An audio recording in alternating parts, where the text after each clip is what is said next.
Hello बच्चों, क्या हाल चाल, कैसे हो आप लोग। उम्मीद करते हैं सब एकदम बढ़िया, मस्त और जबरदस्त होंगे और अच्छे से पढ़ाई कर रहे होंगे। तो बच्चों, एग्जाम तो आपका बहुत ही करीब आ चुका है और फरवरी के सेकंड वीक के बाद से आपका बोर्ड एग्जाम स्टार्ट हो जाएगा। नोटिस भी आ चुकी है बोर्ड से। तो अब हम एक रोड मैप देखते हैं, क्योंकि अब वो टाइम आ गया है कि अब हमें रुकना नहीं है और लगातार मेहनत करनी है अगर बोर्ड में अच्छे नंबर लाने हैं। तो जैसा कि आपने थंबनेल में देख लिया होगा, तो उस हिसाब से मैं पूरा मास्टर प्लान एकदम रेडी करके रखा हूं आप लोगों के लिए। बस आप मेरे साथ जुड़ जाइए और इस बार बोर्ड एग्जाम को अच्छे से फोड़ते हैं। तो सबसे पहले कितने दिन बचे हैं आपके पास, ये हम नोटिस करते हैं। तो नवंबर का एक वीक तो जा चुका, नवंबर का एक वीक तो खत्म हो चुका है। 3 वीक नवंबर में है। दिसंबर में कितने वीक, 4 वीक बचे हैं। 4 और 3 7, पूरा जनवरी 4 वीक का, 11 और 2 वीक फरवरी में, यानी 13 वीक बचा है। उस हिसाब से एकदम स्ट्रेटेजी वाला मास्टर प्लान, पूरा रोड मैप, और कैसे फिजिक्स में, ओनली फिजिक्स की मैं बात करूंगा अभी, कैसे फिजिक्स को अच्छे से सल्टाना है। तो चलो स्टार्ट करते हैं। इसको मैंने कई पार्ट्स में, 7-8 पार्ट्स में डिवाइड किया है पूरा रोड मैप को, छोटा छोटा करके। तो आप एक एक पार्ट्स को आराम से देखना और समझना आपको क्या करना है, कैसा रूटीन फॉलो करना है, पढ़ाई का टाइम टेबल कैसे बनाना है, क्यों और कैसे सारी चीजें करनी है कि अच्छे बोर्ड्स में नंबर हमारे आ सकें। क्योंकि मैंने भी अपने टाइम पे वही किया था और हमारे वो रिजल्ट्स आए थे। तो हम भी चाहते हैं कि आप लोग भी वैसा ही करें। ठीक है, तो मैं अपना कुछ जो एक्सपीरियंस है आप लोगों से शेयर करूंगा, जो आपको सुपर से ऊपर और उससे भी डूपर लेकर जाएगा। ठीक है, स्टार्ट करते हैं। सबसे पहले बच्चों, पार्ट वन ये पूरा एनालिसिस है। फिर पार्ट 2 है, इसके बाद पार्ट 3, पार्ट 4, ऐसे 8 पार्ट्स में मैंने पूरा रोड मैप तैयार कर दिया है। बस आपको देखना है, समझना है, और आप चाहो तो अपने नोट्स में पूरा स्टेप बाय स्टेप ये कर सकते हो, नोट कर सकते हो। उसके बाद में आप इसको फॉलो कर लोगे तो गारंटी देता हूं आपको 95 प्लस कोई रोक ही नहीं सकता। वादा के साथ कह सकता हूं ये बात। चलो स्टार्ट करते हैं। तो पार्ट 1, चैप्टर वेटेज एनालिसिस। पहले हमको क्या करना है, सबसे पहला काम फिजिक्स में हमको वेटेज एनालिसिस करना है चैप्टर्स का, कि कौन कितने नंबर का आने वाला है। क्योंकि टॉपर वही बनता है ना जो हाई वेटेज वाले चैप्टर को पकड़ के साथ में चलता है और उस पर स्टार्टिंग में मेहनत करके उसको मजबूत कर लेता है। तो उसके तो ओवरऑल बाकी लोगों से तो वो ऊपर ही उठ जाता है। तो मैंने वो चीजें लिख दी है, आप समझो। सबसे पहले जब हम वेटेज की बात करेंगे तो इसको 3 कैटेगरी में डिवाइड किया मैंने, कैटेगरी 1, कैटेगरी 2 और कैटेगरी 3। कैटेगरी 1 में क्या होगा, हाई वेटेज 45 मार्क्स। जो हाई वेटेज है उससे 45 मार्क्स आपके एग्जाम में, पेपर में, बोर्ड में आते हैं।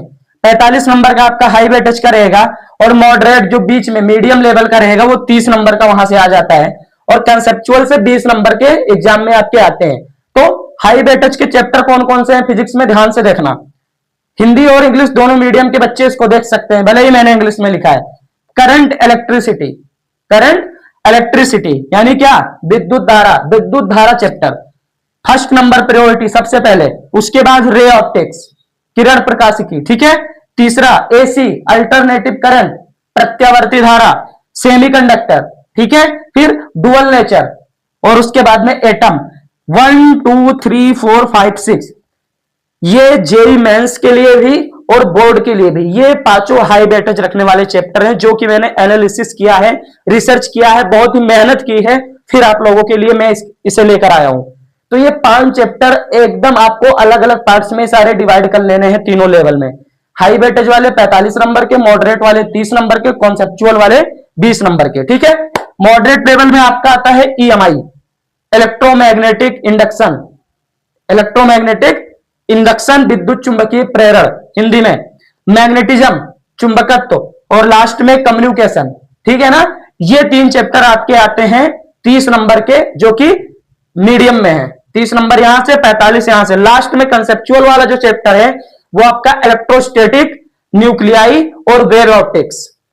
आपको लगा होगा सर इलेक्ट्रोस्टैटिक को आपने यहां पे रख दिया, जो कि हमारा पहला ही चैप्टर है फिजिक्स एनसीईआरटी में, ठीक है।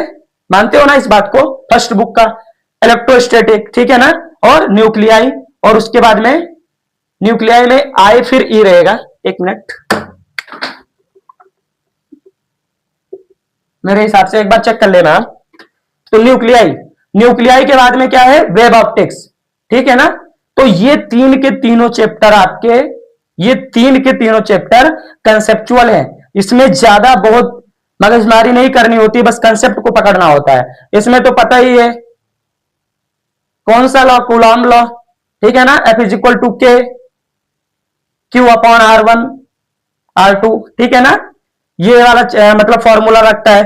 तो ये जो चैप्टर्स हैं आपके, ये कंसेप्चुअल है, 20 नंबर के आते हैं।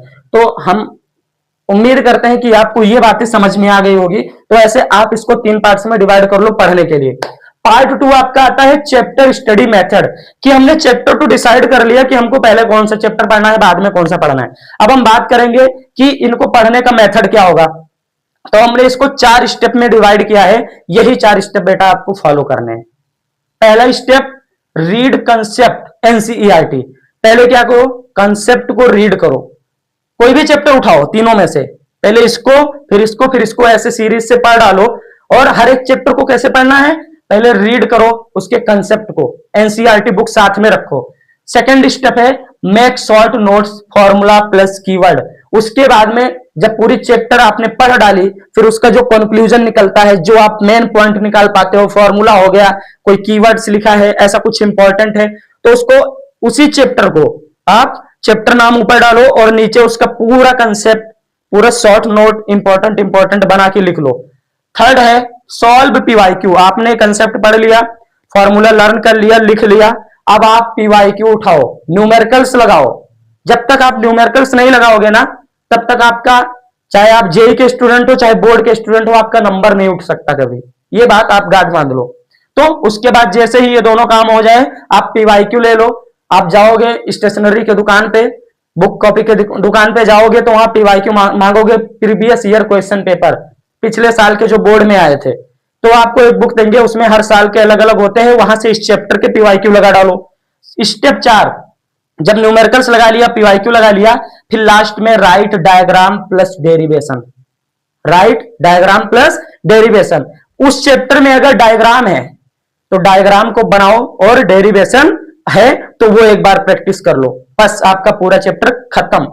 ऐसे ही सारे चैप्टर को पढ़ना है। कंसेप्ट रीड मतलब थियरी पढ़ डालो, डेरिवेशन है उसी टाइम पर वो भी देख लो, ठीक है ना। जैसे कि एग्जांपल लेता हूं आपका करंट इलेक्ट्रिसिटी, पहला चैप्टर। तो इसमें जैसे मान लो ओम्स लॉ है, ओम्स लॉ पूरा पढ़ लिया, पढ़ने के बाद में उसका डेरिवेशन है, डेरिवेशन वहां पे कर लिया, फॉर्मूला निकल के आया वो भी लर्न कर लिया, पूरा कंसेप्ट और शॉर्ट नोट्स मान लो, डेरिवेशन करके फॉर्मूला निकाल के सब रेडी कर लिया। तीसरा नंबर, फिर उसका तुरंत 5 न्यूमेरिकल्स, कम से कम 5 न्यूमेरिकल्स लगा डालो उस टॉपिक पे। न्यूमेरिकल्स लगा लिया, लास्ट में एक सर्किट बना दो, खुद से एक सर्किट बना के ट्राई करो, डायग्राम, बस इतना ही काम। इसी तरीके से आपको हर एक चैप्टर में डायग्राम जिसमें है तो करेंगे, नहीं है तो नहीं करेंगे, ठीक है ना। ये स्टेप आपको दोनों फॉलो करने हैं। फिर इसके बाद आता है पार्ट 3। तो पार्ट 3 ये रहा आपका 8 हफ्तों का फिजिक्स को फोड़ने वाला जबरदस्त प्लान। इसमें आपको क्या करना है, हर वीक में, वीक 1 से 2 यानी हर 2 हफ्तों में मिनिमम 2 चैप्टर, मिनिमम कितने, दो चैप्टर तो आप पकड़ के चलो ही। मिनिमम 2 चैप्टर आपको क्या करने हैं। जैसे मान लो वीक 1-2 में तुमने क्या किया, करंट इलेक्ट्रिसिटी और इलेक्ट्रोस्टैटिक, ये दोनों चैप्टर स्टार्टिंग में उठाया। अब इसके कम से कम पूरे दिन में इन दोनों को ही पढ़ना है 2 हफ्ते तक। उसके बाद 5 न्यूमेरिकल्स पर डे लगाने हैं। उसके बाद 3-4 वीक में तुमने रे ऑप्टिक्स उठा लिया, वेव ऑप्टिक्स और EMI, 5 न्यूमेरिकल्स पर डे इसके लगा डालो। वीक 5-6 में AC, सेमीकंडक्टर, डुअल नेचर, मतलब प्रत्यावर्ती धारा, अर्धचालक और द्विप्रकृति, ये जो चैप्टर है ना आपका, हिंदी मीडियम वाले भी देखते चले।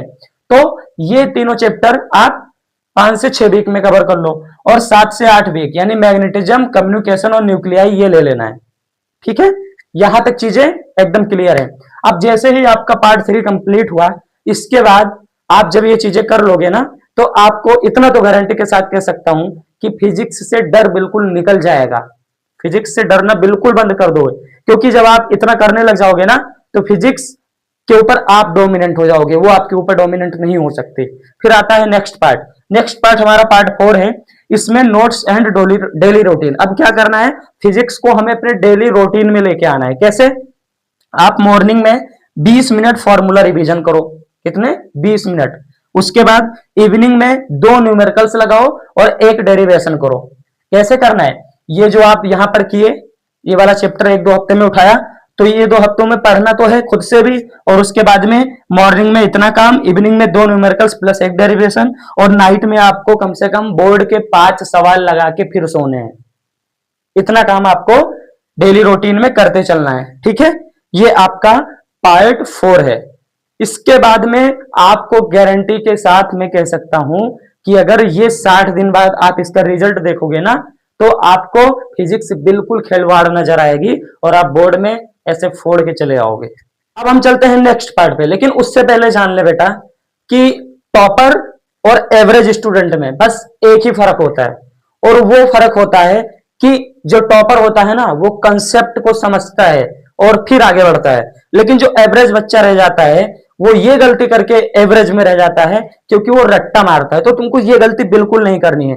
और उसके बाद आपको डेरिवेशन लगाना है, जिससे तुम्हारा लॉजिक क्लियर हो जाए, लॉजिक को समझ लो, और उसके बाद बोर्ड्स के पीवाईक्यू करके फिजिक्स को स्ट्रॉन्ग बना लो। तो क्या करना है पार्ट 5 में? Common mistakes student do. जो बच्चे कॉमन गलतियां करते हैं, क्या गलतियां करते हैं?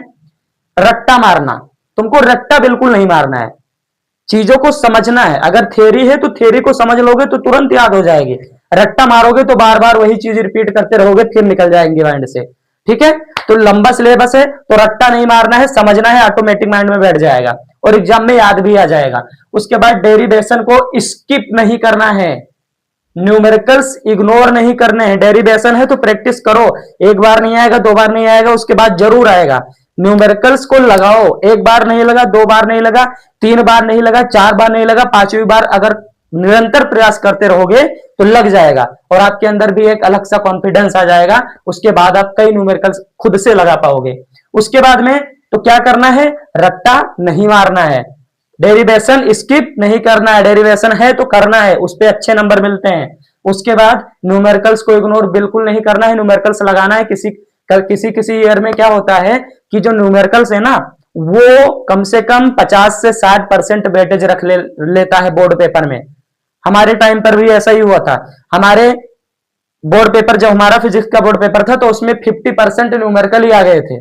तो जो बच्चे न्यूमेरिकल प्रैक्टिस करके नहीं गए थे वो अटक गए थे। तो तुमको न्यूमेरिकल्स लगाना है, क्योंकि कभी कभी ज्यादा थ्योरी आती है, कभी कभी मॉडरेट लेवल लेते हैं, कभी कभी न्यूमेरिकल्स बढ़ा देता है। ठीक है, तो ये वेटेज एकदम बैलेंस बना के रखना है।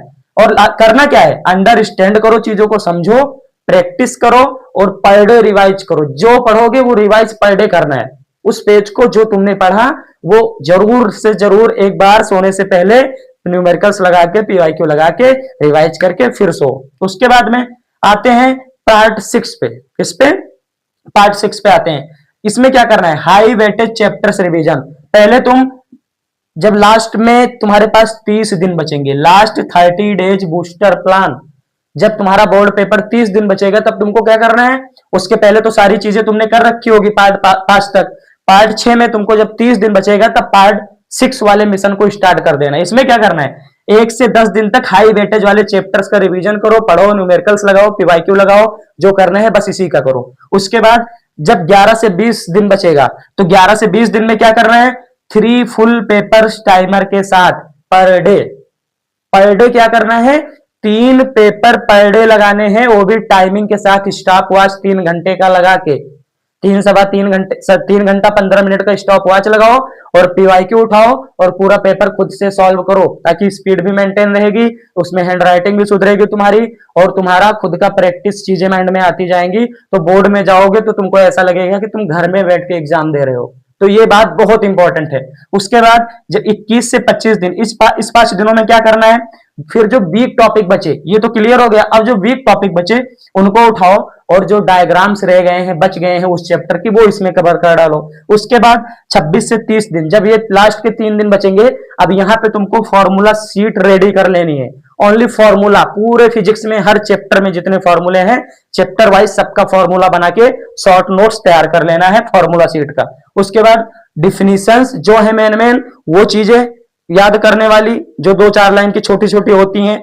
और यूनिट, फिजिक्स में बेटा यूनिट बहुत इंपॉर्टेंट है। आप कोई भी न्यूमेरिकल लगा लो, अगर लास्ट में उसकी यूनिट नहीं लिखोगे तो आपको पूरा मार्क्स न्यूमेरिकल में मिलने वाला नहीं है। गारंटी के साथ ये बात बोल रहा हूं। तो यूनिट्स जरूर याद रखो। जितनी भी फिजिकल क्वांटिटीज हैं सबकी यूनिट्स तुमको पता होनी ही चाहिए। यहां तक बात क्लियर है? तो बस इतना ही आप कर लो तो मैं वादा के साथ कह सकता हूं आपको फिजिक्स में 95 प्लस लाने से कोई नहीं रोक सकता। और पूरे यूट्यूब पर इससे बढ़िया मास्टर प्लान, स्ट्रेटजी कोई नहीं दे सकता। अब इसके बाद में एग्जाम के लास्ट 3 दिन बस माइंड को एकदम काम एंड कूल रखो। जब 3 दिन एग्जाम बचेगा ना, तुमने पूरी तैयारी कर ली है मैदान में आने के लिए, युद्ध की लड़ाई के लिए तुमने पूरे अस्त्र शस्त्र रेडी करके और अपने औजार में धार लगा के एकदम रेडी कर लिया है। अब सिर्फ मैदान में उतरना है। तो 3 दिन अब क्या करना है, एकदम काम रहो, कूल रहो, खाओ पियो, मस्त रहो, जाओ थोड़ा घूम के आओ, माइंड को फ्रेश रखो, एकदम काम रखो अपने माइंड को। और थोड़ा सा भी हेडेक, थोड़ा सा भी स्ट्रेस नहीं लेना है, डरना बिल्कुल नहीं है। बिल्कुल आराम से, बिल्कुल। आपने 10th का पेपर तो दे ही रखा है ना बोर्ड का, आपको पता है बोर्ड में क्या होता है। आप तो 12th के बच्चे हो ना, तो आपको तो ऐसे ही चीजें पता है। तो क्या डरने वाली बात है इसमें? फर्स्ट टाइम बोर्ड देने जा रहे हो क्या? तो बिल्कुल कूल रहना है, डरना बिल्कुल नहीं है।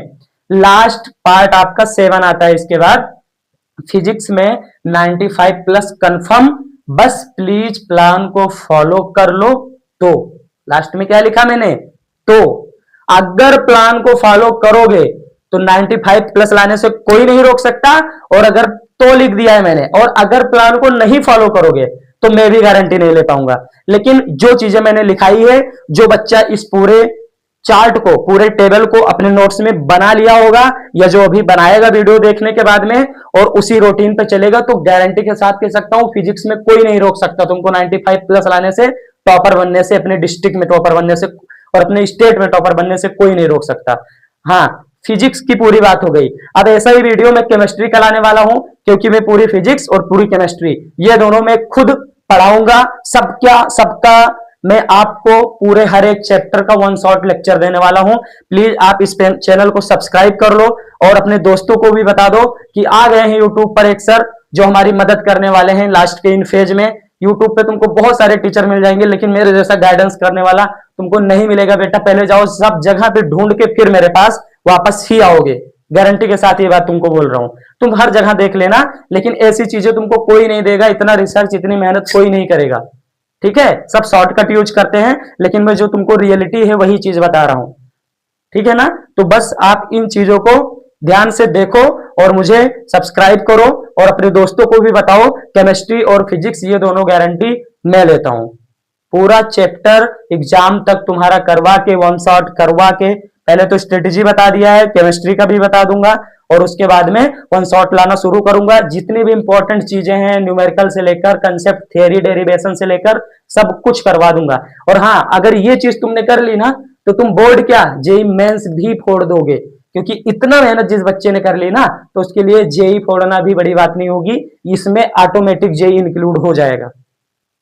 आराम से 90 प्लस परसेंटाइल तो आप जेई में ले आओगे अगर इतनी मेहनत कर ली आपने। तो ठीक है बच्चों, हम उम्मीद करते हैं कि आपको वीडियो पसंद आया होगा, और अगर पसंद आया है तो ज्यादा से ज्यादा चैनल को सब्सक्राइब कीजिए और शेयर कीजिए, अपने दोस्तों तक भेजिए और उन्हें भी, ताकि थोड़ा हेल्प मिल जाए। और हमारा एक ही मकसद है कि बच्चे हमारे आगे बढ़े, हमारे जो छोटे भाई बहन हैं वो आगे बढ़े। और अगर उनको कोई ऐसा फाइनेंशियली वो नहीं कर पा रहे हैं, तो यूट्यूब के जरिए हमको एक मौका मिला है कि हम आप लोगों के लिए हेल्प कर पाए। तो आप लोग मेरा सपोर्ट कीजिए और फिर ठीक है, मिलते हैं फिर नेक्स्ट वीडियो में। तब तक के लिए जय हिंद, जय भारत।